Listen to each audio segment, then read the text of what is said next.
নমস্কার বন্ধুরা, কেমন আছেন সবাই? নিশ্চয়ই ভালো আছেন, আমরাও ভালো আছি। এটা মায়ের অনেক দিন আগের ভিডিও, কারণ হচ্ছে এই ভিডিওটা আমার এডিট করা হয়নি বলে আমি দিতে পারিনি। মা যেদিনকে দিদির বাড়ি থেকে এসেছিল সেদিনকার ভিডিও। এই যে দেখুন না, মাকে রাস্তা দিয়ে মায়ের ছেলে আর মেয়ে দুজনে মিলে মাকে নিয়ে আসছে। আর এই হুইল চেয়ারে করে কেন নিয়ে আসা হয় জানেন মাকে? যাতে মা সবাইকে একটু রাস্তার মধ্যে দেখতে পায়, মায়ের চেনা পরিচিত তাদের সঙ্গে একটু দাঁড়িয়ে কথাও বলতে পারবে মা একটু। আর কারণ টোটোয় ফোটোয় করে নিয়ে আসলে মা তো কাউকে দেখতেও পাবে না, কথাও বলতে পারবে না।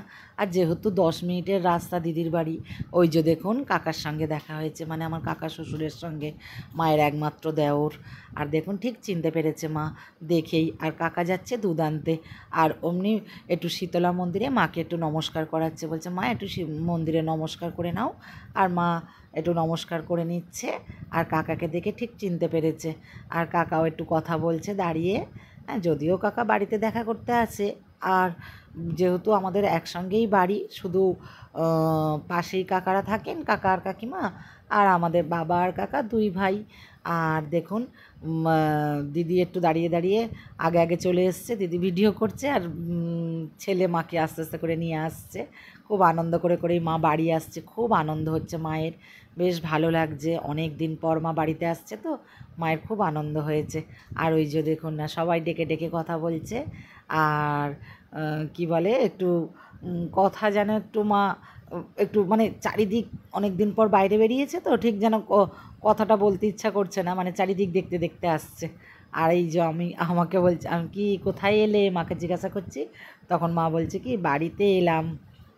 দেখুন না কি সুন্দর, মাকে নিয়ে এবার ঘরে ঢোকানো হবে। তো মা নিজের বাড়িতে এসে খুব মনে খুশি হয়েছে, কারণ এটা সবারই তাই একই হয়, বাড়িতে আসলে তো সবারই ভালো লাগে। আর আমি বলছি কি চলো একবারে মাকে নিয়ে গিয়ে ঘরের মধ্যে শুইয়ে দিই, এখন একটু পরে আবার বসাবো, কারণ এই সবে মাত্র মা বাড়িতে এলো, তো আগে একটু মাকে রেস্ট নিতে দিই, তারপরে আবার মায়ের সঙ্গে কথা হবে। তো আমি যেন একদম যেন থাকতেই পারছি না, সব সময় এত বকবক করি, মাকে বলছি কি কোথায় এলে, হ্যানা করলে ত্যানা করলে, কত বকবক করতে শুরু করে দিয়েছি।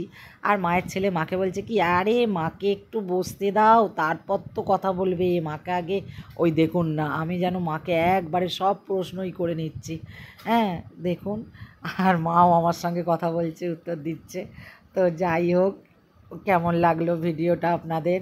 মায়ের অনেক দিন হয়ে গেছে, মা বাড়িতে চলে এসছে, তারপরে অনেক ভিডিও দেওয়া হয়ে গেছে, কিন্তু এই ভিডিওটা যেহেতু আপনারা, যেহেতু অনেক মায়ের ভালোবাসার মানুষরা মায়ের যাওয়াটা দেখাতে বলেছিলেন দিদির বাড়ি, তেমনি আসাটাও আমি দেখাতে চেয়েছি, কিন্তু হয়ে ওঠেনি। আর ভিডিওটা এডিট করে আমি আর দিয়ে উঠতে পারিনি সময়ের জন্য। তো যাই হোক, একটু দেরি হয়ে গেল বলে একটু আমাকে ক্ষমা করে দেবেন আপনারা সবাই বড়রা। আর এই যে দেখুন, মা খুব খুশি, মাকে এবার নিজের বিছানায় দেওয়া হবে। আর দেখুন মায়ের ব্যাগ মা নিজেই নিয়ে এসছে, মায়ের সাইডে মায়ের ব্যাগটা রাখা হয়েছিল। মাকে জিজ্ঞাসা করা হচ্ছে তোমার ব্যাগ কই, মা দেখাচ্ছে যে আমার এই সাইডেই ব্যাগটা আছে। তো এখন ছেলে পরিকল্পনা করছে কি করে মাকে তুলবে, কীরকম করে শোয়াবে, এই চিন্তা ভাবনা করছে। তো আমাকে বলছে তুমি একটু ওদিকে সরে যাও, হ্যাঁ এই সমস্ত করছে। তো যাই হোক, মাকে এবার সুন্দর করে শোয়ানো হবে, তারপর মায়ের সঙ্গে বাকি কথা হবে। তো আমার ভিডিওটাও এখানে শেষ করলাম। সবার ভালো লেগে থাকলে লাইক কমেন্ট শেয়ার করবেন, আমাদের পাশে এইভাবেই থাকবেন, ভালোবাসা দেবেন আমাদেরকে এইভাবেই। আর ওই দেখুন ছেলেও আবার একটু বকবক করছে মায়ের সঙ্গে, দেখুন না। আর মা তো এখন মানে একটু অনেক দিন পর বাড়িতে এসে একটু থতমত খাচ্ছে, কিন্তু আর আমরা মাকে নিয়ে কি করব ভেবে উঠে পাচ্ছি না, যে মাকে কিভাবে রাখবো, কিভাবে শোয়াবো, এরকম যেন করে বেড়াচ্ছি। যে অথচ কত দিনের আমাদের তাও আমরা যেন মনে হচ্ছে যেন কিছু একটা যেন হয়ে যাচ্ছি। দেখুন না কী যে করবে ছেলে, বুঝতেই পারছে না মাকে নিয়ে কিভাবে শোয়াবে, কিভাবে রাখবে, বুঝতেই পারছে না। আমি যদি বলি আমি করে দিচ্ছি, সেটাও হবে না ছেলের।